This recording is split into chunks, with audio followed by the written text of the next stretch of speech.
Përshëndetje të dashur miq, ja ku takuam përsëri në kanalin tim në kuzhinë me zonjën Valbuna. Sot për ju kam zgjedhur një recetë të thjeshtë, por shumë tradicionale dhe shumë të shijshme.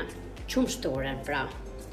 Qumshtoria pothuajse gatuhet në gjitha zonat e Shqipërisë, por në zonën ku kam jetuar unë, ne qumshtoren gjithmonë e kemi pas bërë me kullushtër.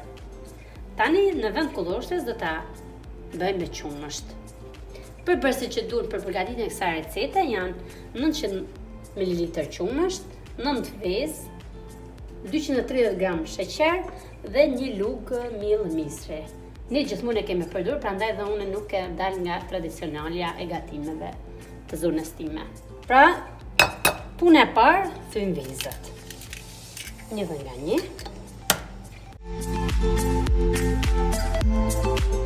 Do ta hedhim edhe sheqerin që të përzim dyja bashkë, pra sa bëjmë më shpejt recetë. Dhe vazhdojmë me rrafin me rrafën e ëmbëlsirës deri në 10 minuta. Deri në 10 minuta pra.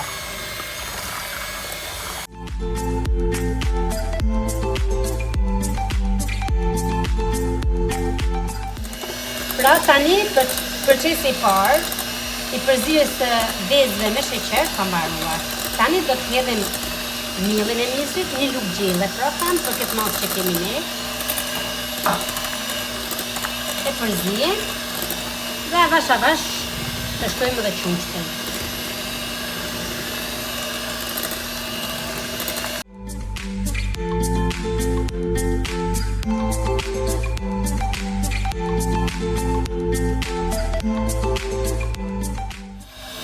E përzim derisa masa e vezës e sheqerit dhe qumshtit të jenë përzirë bashkë perfekt.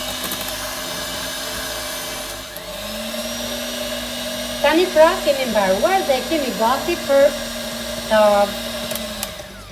ta hedhur tek tava dhe për ta futur në furrë për të pjekur.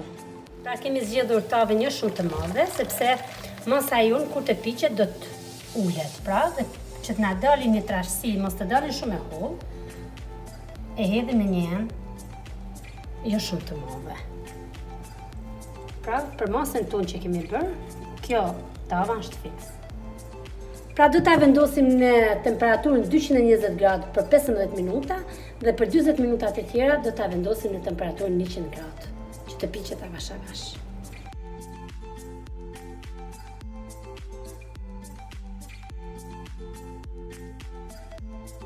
Ja pra të dashur miq, edhe qumshtoria është e gatshme për të futur në frigorifer 1 orë dhe pas 1 ore do ta servirim.